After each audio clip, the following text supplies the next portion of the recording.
అందరికీ నమస్కారం. ఈరోజు కథ హిట్లర్ ఎపిసోడ్ 71 హాసిని ముద్దు.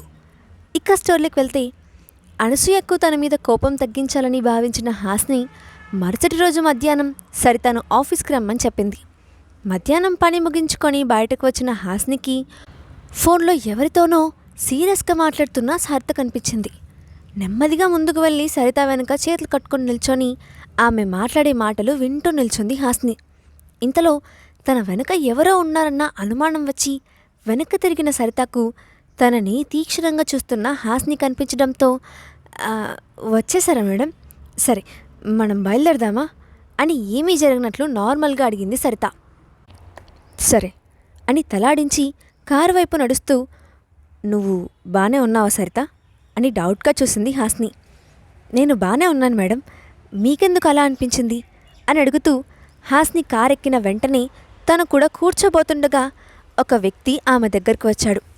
అతన్ని చూడటంతోనే కంగారు పడుతూ అబ్బా నువ్వెందుకు ఇక్కడికి వచ్చావురా అని టెన్షన్గా అడిగింది సరిత. నువ్వే కదా నన్ను డబ్బులు రిటర్న్ ఇవ్వమని చెప్పావు, అందుకే ఇద్దామని ఇక్కడికి వచ్చాను, మరి ఇప్పుడేంటి ఇలా అడుగుతున్నావు అని హాసిని వైపు అదో రకంగా చూస్తూ అడిగాడు ఆ వ్యక్తి. ఇవ్వనని ఇందాక అంత గొడవ పడ్డావు, ఇంతలోనే అంత మార్పు ఎలా వచ్చింది? నీ దృష్టి ఎక్కడ ఉందో నాకు తెలియదనుకోకు, కాస్త ఒళ్ళు దగ్గర పెట్టుకొని ప్రవర్తించు, మర్యాదగా ఇక్కడి నుంచి వెళ్ళు అని హెచ్చరించింది సరిత. ఎందుకు అలా అరుస్తున్నావు? వెళ్ళక ఇక్కడే ఉండి నేనేం చేయాలి? ఇప్పుడు ఇంకొంచెం డబ్బులు ఇచ్చావనుకో, తొందరలోనూ నువ్వు ఇచ్చిన డబ్బు అంతటికీ వడ్డీతో సహా నీకు తిరిగి ఇచ్చేస్తాను అని వెకిలిగా నవ్వాడు ఆ వ్యక్తి. నువ్వేం మాట్లాడుతున్నావో నీకైనా అర్థమవుతోందో సత్య? ఇప్పటికే నీ అవసరానికి మించి ఇచ్చాను, ఇంతకంటే నా వల్ల కాదు.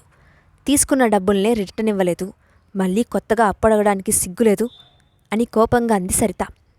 సొంత అక్క దగ్గర నుండి తీసుకోవడానికి సిగ్గెందుకు? పని చేస్తుందేమో పెద్ద బిజినెస్ మ్యాన్ వివిఆర్ దగ్గర, ఆ మాత్రం సర్దలేవా? నువ్వు నాకిస్తున్న అప్పు సముద్రంలో నీటి చుక్కంత, కాకమ్మ కబుర్లు చెప్పకు, నువ్విస్తున్నావు అంతే అని స్పష్టంగా చెప్పాడు సత్య. సరితకు తన తమ్ముని చూస్తే అసహ్యం వేసింది.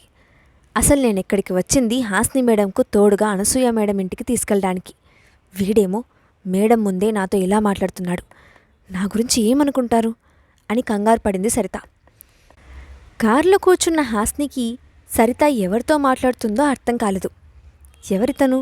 చూడ్డానికి వీధి రౌడీలా ఉన్నాడు, సరితకు ఇతనితో పనేంటి అని వాళ్ళ వైపే చూస్తూ ఉండిపోయింది హాసిని. ఇంతలో మాట్లాడకు సరిత, నాకు డబ్బులు ఎప్పుడిస్తున్నావు అని అడుగుతూనే హాసిని వైపు చూశాడు సత్య. అతని చూపు హాసిని మీద ఉండటం గమనించి ముందు మేడంని ఇక్కడి నుండి తీసుకెళ్తే మంచిది అనుకుంటూ వేగంగా కారులో కూర్చొని వెళ్దాం పదా అంది సరిత. ఓహో ఈవిడేనా వాళ్ళ మేడం అని సత్య అనుకుంటూ ఉండంగానే కారు అక్కడి నుండి వెళ్ళిపోయింది. కారులో ఇందాక నువ్వు మాట్లాడిన వ్యక్తి ఎవరు సరిత అని అడిగిన హాసినితో నా తమ్ముడు మేడం అని అంది. మరి నీతో ఎందుకంత రూడ్గా మాట్లాడుతున్నాడు, ఏమైనా ప్రాబ్లమా అని అడిగింది హాసిని. వారితో ఎప్పుడు సమస్య ఉంటూనే ఉంటుంది మేడం, పని చేయకుండా జులాయిగా తిరుగుతూ ఉంటాడు. కొన్నాళ్ల క్రితం వ్యాపారం పెట్టుకుంటానని గొడవ చేస్తే దాచుకున్న డబ్బులు మొత్తం ఇచ్చాను. కొన్ని రోజుల తర్వాత మళ్ళీ అడిగితే సూరజ్కు అప్పు చేసి మరీ ఇచ్చాను. ఇప్పటి వరకు సూరజ్కు ఆ డబ్బులు తిరిగి ఇవ్వలేదు, మళ్ళీ ఇప్పుడు వచ్చి డబ్బులు అడుగుతున్నాడు. ప్రతిసారి వీడికి ఇచ్చుకుంటూ పోతే అప్పు ఎప్పటికి తీరుతుంది మేడం అని బాధగా అంది సరిత. అంత అమౌంట్ ఇచ్చిన తర్వాత కూడా మళ్ళీ నిన్ను ఎందుకు ఇబ్బంది పెడుతున్నాడు అని అనుమానంగా అడిగింది హాసిని. నా దగ్గరే కాదు మేడం, దొరికిన చోటల్లా అప్పు చేసి ఎంజాయ్ చేశాడు. ఇప్పుడు వాళ్ళంతా డబ్బులు ఇవ్వమని అడుగుతున్నారు, అందుకే మళ్ళీ నన్ను డబ్బుల కోసం టార్చర్ చేస్తున్నాడు. ఇలాంటి తమ్ముడు ఉండడం నా దౌర్భాగ్యం అని కన్నీళ్లు పెట్టుకుంది సరిత. సరితను ఏమని ఓదార్చాలో అర్థం కాక సైలెంట్గా ఉండిపోయింది హాసిని. కాసేపటికి అనసూయ ఉండే విల్లా రావడంతో కార్ దిగి గేటు దగ్గరికి వెళ్ళిన హాసిని ఇంకా సరితలను అక్కడున్న సెక్యూరిటీ గార్డ్ అడ్డుకున్నారు. సారీ మేడం, మా మేడం పర్మిషన్ లేనిదే లోపలికి ఎవరిని పంపించము, మీరు ఎవరో చెప్తే ఆమెకి ఇన్ఫార్మ్ చేస్తాము అని పొలైట్గా చెప్పారు సెక్యూరిటీ గార్డ్. నా పేరు హాసిని, నేను విరాట్ గారి భార్యను, అత్తమ్మను చూడ్డానికి వచ్చానని చెప్పండి అని హుందాగా అంది హాసిని.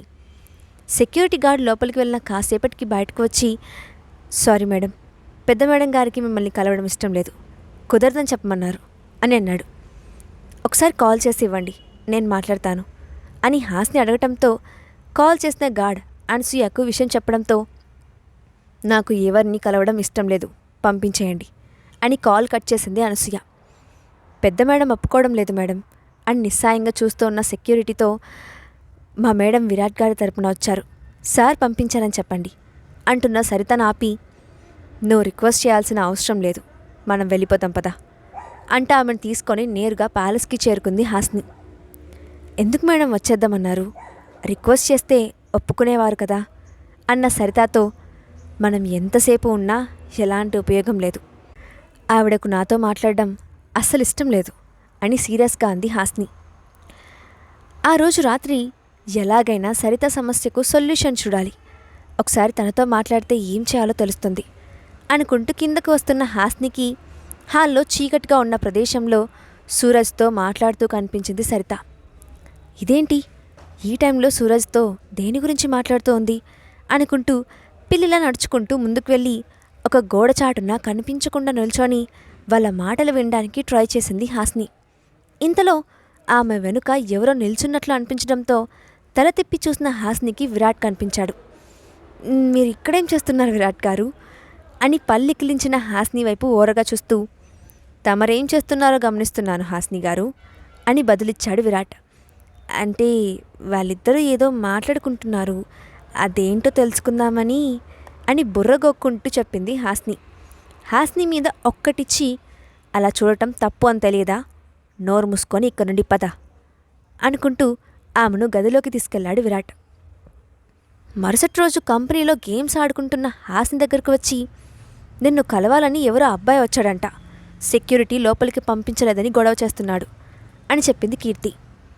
నా కోసం ఎవరొస్తారు అనుకుంటూ పేరేమైనా చెప్పాడా అని అడిగింది హాస్ని. ఎవరో సత్య అంట, గంట నుండి గొడవ చేస్తున్నాడట, వాచ్మెన్ విసిగిపోయి నాకు ఇన్ఫర్మేషన్ ఇచ్చాడు అని చెప్పింది కీర్తి. ఇంత పొద్దున్నే ఎక్కడికి ఎందుకు వచ్చాడు, వాడికి నాతో పనేంటి అనుకుంటూ కంపెనీ గేట్ దగ్గరికి వెళ్ళిన హాస్నికి గేట్ దగ్గర సెక్యూరిటీతో వాదిస్తూ కనిపించాడు సరిత తమ్ముడు సత్య. తనని చూసి లోపలికి రావడానికి ట్రై చేసిన సత్యను అక్కడే ఆగు, ఎందుకొచ్చావు, నీకిక్కడ ఏం పని అని సూటిగా అడిగింది హాస్ని.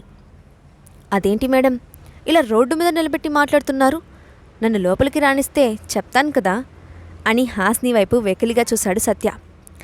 ఎవరిని ఎక్కడ ఉంచాలో నాకు తెలుసు, నీకు లోపలికి రావడానికి పర్మిషన్ లేదు, నచ్చితే అక్కడ నిలబడి విషయం చెప్పు, లేదంటే వెళ్ళిపో అని నిర్మోహమాటంగా చెప్పింది హాస్ని. అది మీరు మా అక్కకు చెప్పి నాకు డబ్బులు ఇప్పిస్తారని అని అంటున్న సత్య మాటలను మధ్యలోనే అడ్డుకుంటూ తను కష్టపడి పనిచేసేది నీలాంటి వెధవలను పోషించడానికి కాదు, ఆడపిల్ల సొమ్ము మీద బతకడానికి సిగ్గులేదు, మర్యాదగా ఇక్కడి నుంచి వెళ్ళిపో అని కోపంగా చెప్పింది హాస్ని. నేను మా అక్కను డబ్బులు అడిగితే మీకేంటి నష్టం, మిమ్మల్ని అడగలేదని ఫీల్ అవుతున్నారా, నాకు మీరిచ్చినా పర్వాలేదు, ఎలాగో డబ్బున్న వాళ్ళు అవసరాలు తీర్చుకోవడానికి ఇంకొకరిని మెయింటైన్ చేస్తారు కదా, ఎవరినో వాడుకునే బదులు నన్నే యూజ్ చేసుకోండి, అసలే అందగాన్ని, అన్ని విధాలుగా సాటిస్ఫై చేయగలను అని అసభ్యంగా మాట్లాడాడు సత్య. అతని మాటలకు కోపం వచ్చిన హాస్ని సెక్యూరిటీ దగ్గర ఉన్న లావుపాటి కర్ర తీసుకొని ఎడాపెడా వాయించింది. నీ కంటికి అమ్మాయిలు ఎలా కనిపిస్తున్నారా, నేను ఎవరో తెలిసి కూడా నాతో ఇలా మాట్లాడావంటే నువ్వు ఎంత దరిద్రుడివో బాగా అర్థమవుతోంది, చావురా చావు సచ్చినోడా అని అరుస్తూ ఇష్టం వచ్చినట్లు కొట్టింది హాస్ని. హాస్ని అతన్ని కొట్టడం చూసిన సెక్యూరిటీ గబాగబా అక్కడికి వచ్చి మేడం వీడి సంగతి మేం చూసుకుంటాము, మాకు వదిలేయండి అంటూ హాస్నిని పక్కకు పంపించి వాణ్ణి చిత్తకొట్టారు. కాసేపటికి సెక్యూరిటీ కొట్టే దెబ్బలు తాళలేక బాబోయ్ నన్ను వదిలేయండి, ఇంకెప్పుడు ఇక్కడికి రాను అని హాస్ని కాళ్ళ మీద పడ్డాడు సత్య. ఇంకొక్కసారి ఇటువైపు వచ్చినా నాతో పిచ్చివాగుడు వాగినా ఏం చేస్తానో నాకే తెలియదు, వెంటనే ఇక్కడి నుంచి వెళ్ళిపో అని వార్నింగ్ ఇచ్చింది హాస్ని. అమ్మయ్య అనుకుంటూ కాస్త ముందుకు వెళ్ళి మేడం మిమ్మల్ని వదిలే ప్రసక్తే లేదు, వస్తాను, తప్పకుండా వస్తాను అని అరుస్తూ అక్కడే ఉంటే కొడతారని పారిపోయాడు సత్య. అతని బిహేవియర్కి చిరాకు వచ్చిన హాస్ని ఇంకోసారి వీడి దరిదాపుల్లో కనిపిస్తే కాళ్ళు చేతులు విరిచేయండి, ఏం వచ్చినా నేను చూసుకుంటాను అని సెక్యూరిటీకి చెప్పి అక్కడి నుండి వెళ్ళిపోయింది హాస్ని. మరుసటి రోజు కంపెనీలో తన క్యాబిన్లో ఉన్న హాస్ని దగ్గరకు నిన్న నువ్వు అతన్ని తరిమేసిన వాడు ఈరోజు కూడా వచ్చాడంట అని చెప్పింది కీర్తి. ఆ ఈడియట్కు ఎంత ధైర్యం ఉంటే మళ్ళీ వస్తాడు అనుకుంటూ టేబుల్ మీద ఉన్న ఫ్రూట్స్ కట్ చేసే కత్తి తీసుకొని ఆవేశంగా బయటకు వెళ్ళింది హాస్ని. గేటు బయట నిల్చొని హాస్ని ఎప్పుడు వస్తుందా అని ఎదురుచూస్తున్న సత్య ఆమె రావడం చూసి 32 పళ్ళు కనిపించేలా నవ్వుతూ, మీరు వస్తారని నాకు తెలుసు మేడం, ఎంతైనా నాలాంటి వాణ్ణి ఎవరు వదులుకుంటారు అని నోటికి వచ్చింది వాగడం మొదలుపెట్టాడు సత్య. అతని వాగుడికి ఒళ్ళు మండిన హాస్ని ఆ కత్తి పట్టుకొని వాడి చేతుల మీద చీరేస్తూ, నా గురించి ఏమనుకుంటున్నావురా? హాస్ని ఇక్కడ ఆడపులి, ఏదో సరిత తమ్ముడు అని నిన్న ఊరుకుంటే మళ్ళీ ఈరోజు వస్తావా? నీకెంత ధైర్యం అని ఆవేశంగా అడిగింది. అమ్మో అమ్మో, ఈవిడ రాక్షసి, చెట్టంత మగాన్ని ఎలా హింస పెడుతుందో, రక్షించండి అని అరుస్తూ అక్కడి నుండి పారిపోయాడు సత్య. సచ్చాడు ఎదవ, నాతో పెట్టుకుంటాడా అని పగలబడి నవ్వుతూ ఎదురుగా చూసిన హాస్నికి విరాట్ కారు కనిపించింది. బాబోయ్, ఈ మాస్టర్ కారు ఇక్కడ ఉందేంటి? కొంపతీసి మొత్తం చూసేశాడా అనుకుంటూ భయంగా కార్ దగ్గరికి వెళ్ళి డోర్ ఓపెన్ చేసిన హాస్నికి ఎర్రబడ్డ కళ్ళతో కోపంగా ఉన్న విరాట్ కనిపించాడు. దేవుడా, ఈ హిట్లర్ అంతా చూసేసినట్లున్నాడు, ఏమంటాడో ఏంటో అని ఆలోచిస్తున్న హాస్నికి గతంలో కోపం పోగొట్టాలంటే కిస్ చేయాలని చెప్పిన విరాట్ మాటలు గుర్తొచ్చాయి. వెంటనే కార్లో కూర్చొని విరాట్ మెడ చుట్టూ చేవేసి హక్ చేసుకొని అతని పెదవుల మీద టక్కున ముద్దు పెట్టింది హాస్ని. ఆమె చేసిన పనికి ఒక్క నిమిషం షాక్ అయిన విరాట్ తేరుకొని ఎంతసేపు కిస్ చేస్తుందో చూడాలని సైలెంట్గా రెస్పాండ్ అవ్వకుండా ఉన్నాడు. ఇదేంటి, ఇంతసేపటి నుండి కిస్ చేస్తున్నా ఆ హిట్లర్ కోపం కరగట్లేదు అనుకుంటూ కిస్ బ్రేక్ చేసి అతని కళ్ళల్లోకి చూసిన హాస్ని అతని చూపుల తీవ్రతకు సిగ్గుతో ముడుచుకుపోయింది. విరాట్ కోపం తగ్గించాలన్న ఇంటెన్షన్తో ఆలోచించకుండా తనేం చేసిందో గుర్తు తెచ్చుకున్న హాస్ని బుగ్గలు సిగ్గుతో ఎర్రబడ్డాయి. దేవుడా, ఇలా చేశానేంటి? ఇప్పుడు ఈ మాన్స్టర్ ఎంత ఆడుకుంటాడో ఏంటో అని లోపలే వాపోయింది హాస్ని. నన్ను డైవర్ట్ చేసే ప్రయత్నం అయిపోయిందా, ఇంకా ఉందా అని డీప్ వాయిస్తో అడిగాడు విరాట్. డైవర్ట్ చేయడం ఏంటి విరాట్ గారు అని అమాయకంగా హాస్ని వైపు చూసి నవ్వుతూ, హలో మేడం, కాస్త ఓవర్ యాక్షన్ తగ్గించమ్మా. ఇందాక తమరు చేసిన నిర్వాకం గురించి ఎక్కడ అడుగుతానో అని డైవర్ట్ చేయడానికి కిస్ చేసావు, ఆ విషయం నాకు తెలియదు అనుకున్నావా అని సూటిగా ఆమె కళ్ళల్లోకి చూశాడు విరాట్. అదేం కాదు, మీరు పొరపాటుగా అనుకుంటున్నారు, ఏదో కోపంగా ఉన్నారని తగ్గించడానికి అలా చేశాను అంతే అని బొంగమూతి పెట్టుకుంది హాస్ని. మరి నా కోపం తగ్గిందా అని అడిగిన విరాట్ని చూసి లేదన్నట్లు తల అడ్డంగా ఊపింది హాస్ని. అయితే ఎందుకు ఆపేశావు, కంటిన్యూ చేయి అని హాస్నిని హక్ చేసుకున్నాడు విరాట్. మీ కోపం ఎంతసేపటికి తగ్గుతుందో నాకేం తెలుసు, ఇప్పటికే ఊపిరాడట్లేదు, అందుకే ఆపేశాను అని చెప్పింది హాస్ని. అది సరే, ఇందాక నువ్వు మాట్లాడిన వాడెవడు అని సీరియస్గా అడిగాడు విరాట్. అతను సరిత తమ్ముడు అని చెప్పిన హాస్ని వైపు సూటిగా చూస్తూ, అతను నీకెలా తెలుసు, ఇక్కడికి ఎందుకు వచ్చాడు అని అడిగాడు విరాట్. అంటే అది సరిత పరిచయం చేసింది అని తడబడింది హాస్ని. అంతకంటే ఎక్కువ మాట్లాడితే తామిద్దరూ కలిసిన విషయం, అనసూయ ఇంటికి వెళ్ళిన విషయం విరాట్కు చెప్పాల్సి వస్తుందన్న భయంతో సైలెంట్గా కూర్చుంది హాస్ని.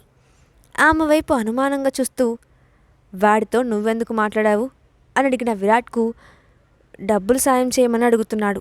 ఇంతకుముందు చాలాసార్లు సరితను డబ్బుల కోసం ఇబ్బంది పెట్టాడు, మళ్ళీ నా దగ్గరికి వచ్చి అడగటంతో కోపం వచ్చింది, అందుకే అలా పనిష్మెంట్ ఇచ్చాను అంటూ తలదించుకుంది హాస్ని.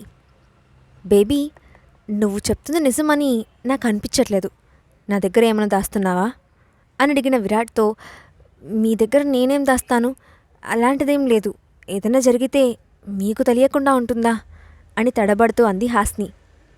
ఓకే, నేను చెప్పిన రూల్స్ ఎందుకు బ్రేక్ చేశావు అని అడిగిన విరాట్ వైపు అయోమయంగా చూస్తూ, ఇప్పుడు నేనేం చేశాను, మీరు చెప్పినట్లే కదా ఉంటున్నాను అని అడిగింది హాస్ని.